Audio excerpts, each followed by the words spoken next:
Olá, irmãos, quero cumprimentá-los com a paz do Senhor Jesus e nesta oportunidade quero compartilhar com os irmãos um texto bíblico da Palavra de Deus registrado no livro de Números, capítulo 16, desde o versículo 41 em diante, onde nós encontramos o relato de uma praga que atingia o povo de Israel. E nós estamos num período em que as pessoas estão muito ansiosas, muito nervosas, por causa do que está acontecendo. E isto é profetizado pela palavra de Deus. E Jesus mesmo nos disse que nos últimos dias os homens chegariam a desmaiar de terror na expectativa das coisas que sobreviriam ao mundo. Desta maneira, nós estamos vendo isto acontecer. E nós estamos diante de uma praga. Procurando na Bíblia, eu observei que pragas são sempre resultado do juízo de Deus por causa do pecado.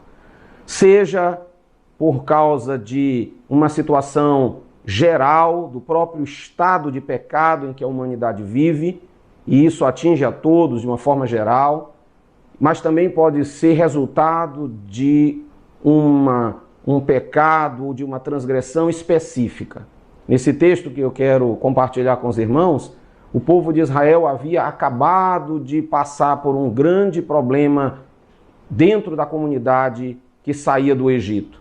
O cidadão por nome Corá, juntamente com outros, se rebelaram contra os líderes que Deus havia colocado.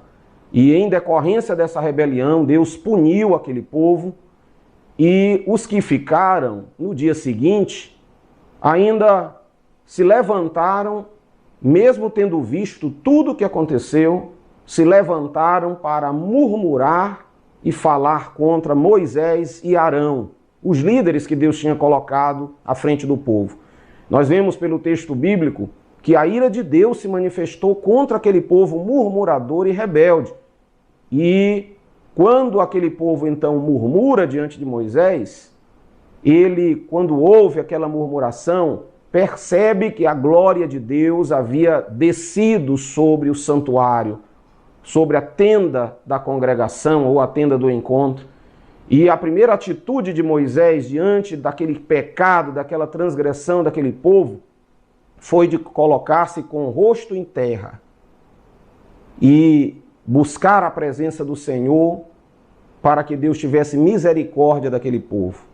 Em seguida, Deus o manda enviar Arão para rapidamente fazer a expiação pelo pecado daquele povo e clamar a Deus por misericórdia. E eu aprendi algumas lições com a atitude de Moisés e de Arão. Primeiro, durante a ameaça, a crise ou a praga, nós, como igreja do Senhor, não podemos nos posicionar de uma maneira indiferente. Moisés poderia ter escolhido se afastar e deixar que o juízo de Deus ocorresse. Mas Moisés, como um intercessor e como um homem cheio do Espírito de Deus, a sua atitude foi, antes de tudo, se você vê na passagem, em primeiro lugar, ele olha para o santuário. Em segundo lugar, ele se aproxima do santuário. E em terceiro lugar, ele se prostra com o rosto em terra, juntamente com Arão, para clamar a Deus por misericórdia para com aquele povo. E a igreja, e nós hoje, não podemos também ficar indiferentes e nos escondermos com medo, porque a palavra de Deus diz para nós no Salmo 91, não temerás espanto noturno, nem seta que voa de dia, nem peste que se propaga nas trevas, nem mortandade que assola ao meio-dia. O mundo está sendo assolado por uma peste e por mortandade, mas nós somos instruídos a confiar no Senhor. E ao invés de nos escondermos ou sermos indiferentes, Deus tem nos chamado para interceder, para clamar, para colocar o rosto no pó e pedir ao Senhor misericórdia sobre esta terra. Em segundo lugar, nós vemos Moisés dando uma instrução para Arão. Ambos tinham mais de 80 anos. E Arão ainda era mais velho do que Moisés.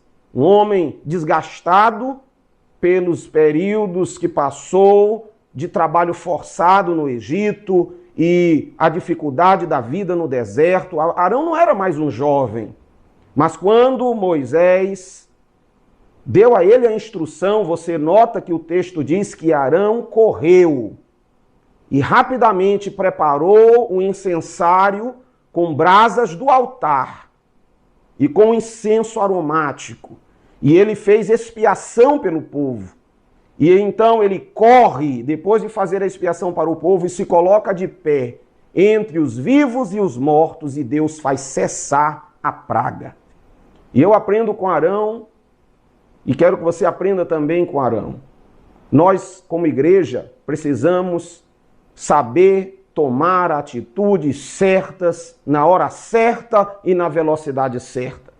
Embora Arão fosse um homem de idade, mas ele não esperou ou ele não se limitou à sua condição física, mas por causa da urgência, por causa da importância, por causa da crise iminente, Arão levanta na força do Senhor e corre em direção a Deus, em direção ao socorro que aquele povo precisava. E ali, após oferecer o incenso ao Senhor, após oferecer o sacrifício ao Senhor, Arão ainda corre novamente e se posiciona exatamente entre os vivos e os mortos. E ali naquela hora Deus faz cessar a praga. Deus tem nos chamado, irmãos, para sermos homens e mulheres de atitude em horas de crise. E agora nós devemos, com prudência e sabedoria, embora tenhamos que estar alinhados ao esforço nacional de evitar uma disseminação de viroses e de doenças do Covid-19 que está aí, mas nós não podemos deixar a nossa posição de sacerdotes do Altíssimo, de intercessores pelo povo em quem nós estamos inseridos. Não devemos deixar de interceder e de clamar e de buscar o Senhor, como fez Moisés e Arão, na hora certa e na atitude certa. Moisés poderia somente ter ficado ali intercedendo, mas havia uma atitude a ser tomada. E a atitude, Arão foi lá, fez o sacrifício, retornou e se colocou como na brecha entre vivos e mortos, para que Deus operasse o seu milagre. Nossa sociedade está vivendo um período de muito desespero, de muita aflição. E nós, como servos de Deus que confiamos no Senhor, temos que tomar atitudes. E a primeira atitude é de buscar a Deus, é de confiar em Deus, não se deixar tomar pelo desespero ou pelo medo. Temos meios, mesmo que sejam eletrônicos, de estarmos juntos, unidos em oração, buscando ao Senhor, e também atitudes de prevenção. Se precisar que nos afastemos das reuniões conjuntas por alguns dias, em prol do bem-estar da nossa nação, vamos dar nossa parcela de contribuição. Mas a maior contribuição que eu e você podemos dar é nos humilharmos e orarmos e buscarmos ao Deus vivo, porque Ele é quem pode dar resposta ao que está acontecendo. Aprenda com Moisés e Arão como lidar com as pragas. Seja instrumento de Deus neste momento, não para o desespero, mas para a esperança e para a vitória que o Senhor tem para trazer por meio da sua igreja, de mim e de você. Deus nos abençoe em nome de Jesus.